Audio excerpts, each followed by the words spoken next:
So guys, isang mapagpalang pagkakataon po ulit para sa ating lahat. Kumusta po tayo? Harinawa po nasa mabuti tayong kalagayan lahat. May malulusog pa rin pangangatawan at payapang kaisipan. At mayroon pa rin po tayong lahat na isang matatag na motivation na isinasabuhay natin ang mga huling habilin sa atin ng bigatin ng ating Creator. Walang iba kundi ang ating Lord Jesus. Amen. To God be the glory po. WWTH po ulit, continuation, season 33, bali part 42 na guys. So, huminto po ako dun sa tanong ko sa part 39 po yata o part 40 na centuries by centuries, siglo by siglo, lagi pong paulit-ulit na tinatanong kung sino po ba talaga ang ating Lord Jesus. So, yung iba pong season ko ng WWTH, nagawan ko na rin po ito ng parang mga facts na nandun din po sa libreto ng ating Panginoon na itinawid din po ng mga matutuwid na mga ngaral ng huling generation natin. So may napanood lang po akong isa pang additional documentary ng pastor na sinusubaybayan ko na medyo fresh pa po na ang sabi niya po dun sa kanyang documentary, lagi nga din po siyang natatanong na what is the most confusing question over and over the centuries, siglo by siglo, again and again, over and over again, ay itinatanong, who is our Lord Jesus Christ? Is He a God or is He someone else? Yan po ang sabi ng pastor na to. So this question has confused people for centuries, for 1,000 years ago guys. So if God is God, how can Jesus be also a God? Sabi po dito sa dokumentaryong to.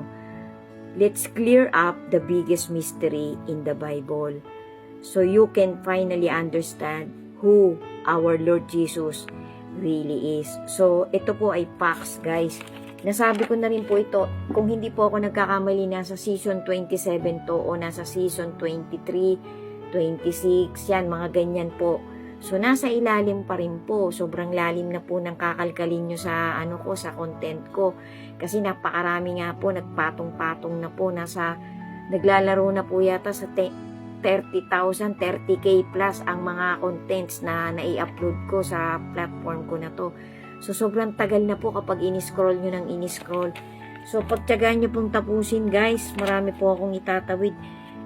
Baka po hindi ko maidagdag lahat dito sa season 33 ko kasi sobrang haba na po. Nasa part 42 na po ako. So, parang kung tutuusin po, nasa book 2 na to. So, malapit ko na po itong lagyan ng ending guys. Abangan po ninyo yung season 34. Kung loloobin po ng Panginoon, gagawa pa po ulit ako ng panibagong season. More or less po by next week. By next week na po to or after Christmas, guys. To God be the glory po talaga. Thank you so much po, guys.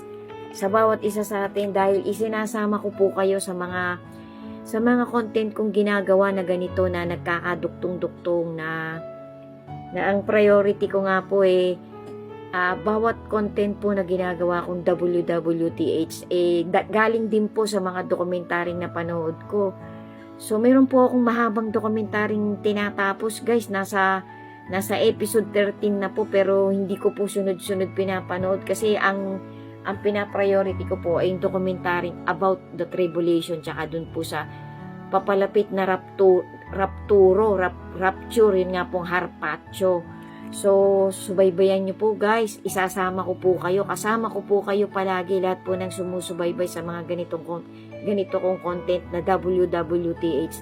What is written truly happened. Kasi alay po natin to sa ating Creator guys.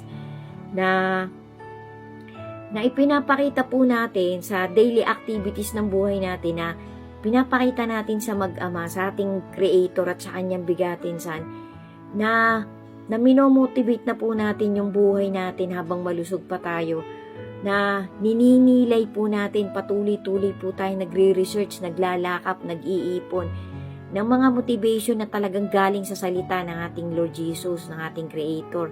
Kasi yan po ay magiging bala natin sa paparating na mga kaguluhan.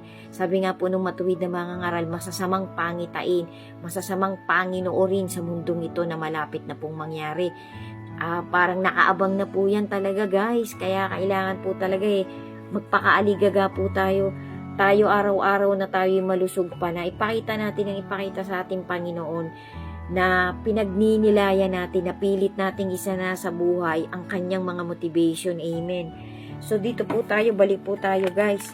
Parang minamadali ko na po para po maduktungan ko pa ng ilang parts, tapos ending na po, guys. Abangan nyo po yung season 34. So sabi po nitong pastor na to, number 1, Jesus Christ is God in the flesh.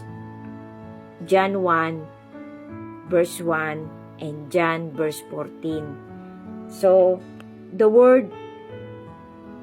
Bible is clear. In the beginning was the Word, and the Word was with God, and the Word was God, and the Word became flesh and lived among us.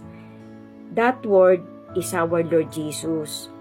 He is not just a prophet or a good teacher. He's the creator of the universe, stepping into his own creation as a man. Imagine the author of a book writing himself into the story. That's what God did in Jesus Christ. Amen. So yan po yung number 1 na facts. Ilalagay ko po dito yung mga importanteng verses, guys. Pakipasyalan na lang po ng bawat isa sa atin para po mag-sink in sa ating mga puso, sa ating thoughts.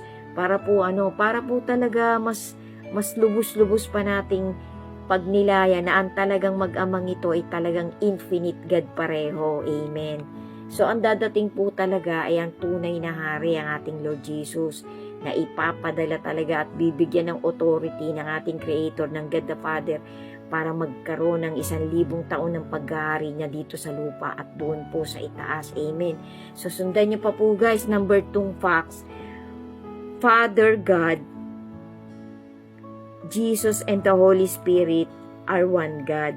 Matthew 28 verse 19. The Bible describes God as three. One Father, one Son, and Holy Spirit. Think of it like water can be liquid, ice, or vapor. 3 forms but is still the same substance. Jesus is not separate from God. He is God just like the Father and the Spirit. When Jesus said, I, the Father, are one, John 10 verse 30, he wasn't confused. He was making a powerful statement. He and the Father are the same God. So, yan po yung number 2 facts. So, minsan po kasi talaga sa kakulangan ng faith at tiwala sa ating dakilang manlalalang, ay nako-confuse po tayo talaga. Kasi nung naging body and flesh po ang ating Panginoon, sinabi niya po talaga, lalong-lalo na po sa kanyang mga pinili at mga designate na apostle, na sabi niya kung anong ginagawa ko ay yun din ang ginagawa ng ating Diyos Ama. Kung anong nakikita nyo sa akin ay ganun din ang aking Ama. At kung paano nyo nakikita ang mga gawa ko ay ganun ang kanyang gawa. Kasi nga po ang anak ang nagpakilala sa ating dakilang Ama. Yan po ay facts, guys. Paulit-ulit po yung ipinapakita ng ating Lord Jesus. Binibigyan niya po ng parang power ang kanyang sarili na eto ako ang anak na ipinadala ng aking Ama dito sa sanlibutan para magligtas sa kanyang mga macho-chosen. Amen.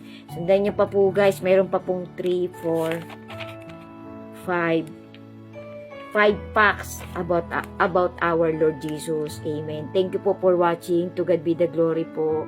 Be steadfast in your faith to our Creator, because faith is the most powerful shield na magagamit po natin sa mga paparating na mga dilubyo sa mundong ito. Amen. Thank you po talaga. To God be the glory, and pray a lot po. Amen.